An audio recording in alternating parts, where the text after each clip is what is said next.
called crypto dangerous. You've used the word that it could create instability in the financial sector. But that was a comment when crypto price levels were very different. That was a time when the broad participation was very different. Things have changed at the price point and also at the participation level. What are your thoughts on crypto now?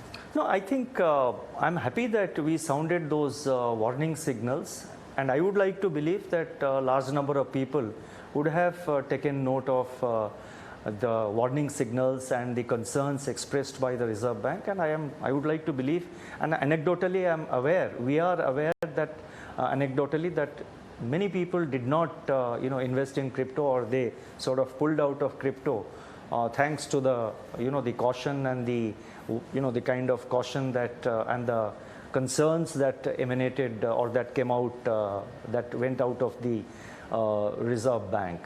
And the crypto, we have said it earlier, it can create a lot of financial instability in terms of the ability of the central bank to determine monetary policy. It will upset, it will also have adverse impact on our exchange rate, on capital flows, on banking sector stability, and potential for being used as a tool for money laundering and for illicit transfer of money. And also it can lead to it will, knowing fully well something which doesn't have any underlying. And in fact, I said that at one point I said that it doesn't have any underlying, not even a tulip. Now something which doesn't have any underlying, the prices will not remain high all the time. So therefore, when it may crash, and it has crashed. So ultimately in a situation like this, it's the small investors who lose money. So therefore, it's a big risk for the small investors also. And the technology has got various applications, the blockchain, DLT, or whatever you call it. The technology has got many applications. The benefits of the technology need to be capitalized. They are being already capitalized. The technology is nothing new. And so therefore, we flag those concerns.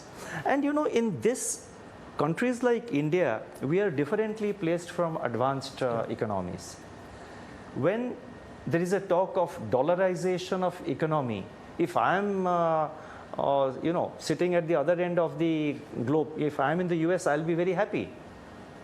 But if I am in India, I would not be happy, whether as an individual or as a central banker.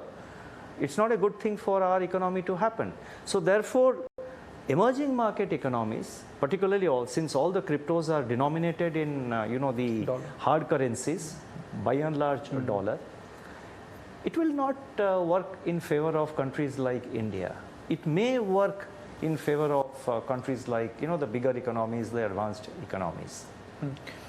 Governor, there seems to be a feeling that fintech in India will be more and more regulated. And for a sector which in a sense gets the innovation value to a country like India, which is creating jobs, which is taking the financial sector to a different level, why is there a perception that Reserve Bank of India wants to regulate the fintech more? You see, fintech, we are in fact encouraging fintech. We have set up an innovation hub in Bangalore. We have, you look at the large number of steps that we have taken, and the latest, the digital lending, the regulatory framework which we have come out, it's largely supportive of the fintech sector. If you allow a new thing to, we have to see any innovation, what kind of risks it's bringing into the economy. And those risks will have to be mitigated. Unless the regulator acts, you will have uncontrolled risks developing. I'll give you a very simple, commonplace example. Every innovation has value. Let us say, I'm an innovator and I innovate a high-speed car. And I feel that my innovation, this car is the best, it's the best thing that has happened. And yes, it's definitely a very good innovation. We appreciate that. But I have to drive that car in the roads of Mumbai. or in the roads of any Indian city or in the Indian. Now, I cannot say that, ki, look, I will drive at 200 kilometers at speed. Forget about the pedestrian, forget about the other traffic, forget about the speed breakers, forget about rest of the road. So the speed of my car has to be regulated. So it's precisely that. So therefore, regulation comes in. I mean, we encourage innovation. We are committed to encourage innovation, especially in fintech. We will be supportive of innovation. We are always supportive of innovation when we have been engaging with, that particular ecosystem, the main players in that ecosystem. We are working with, we do interact with them quite a lot. At the same time, we also try to assess what risks it is building up for the system, for the economy. And those risks will have to be addressed, not by the regulator, but the regulator will tell the player himself. The players will have to address those risks. And as a regulator, it is our responsibility to see that there is no unknown risk build-up, there is no unbridled, unchecked risk build-up, because ultimately the negative consequences and the impact of that will be hugely adverse.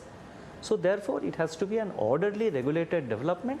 But through your channel, I want to very clearly say that we would encourage innovation. We are supportive of innovation in fintech, but at the same time, we have to evaluate what kind of risks are coming in, what kind of risk buildup is happening, and whether they are getting addressed or not.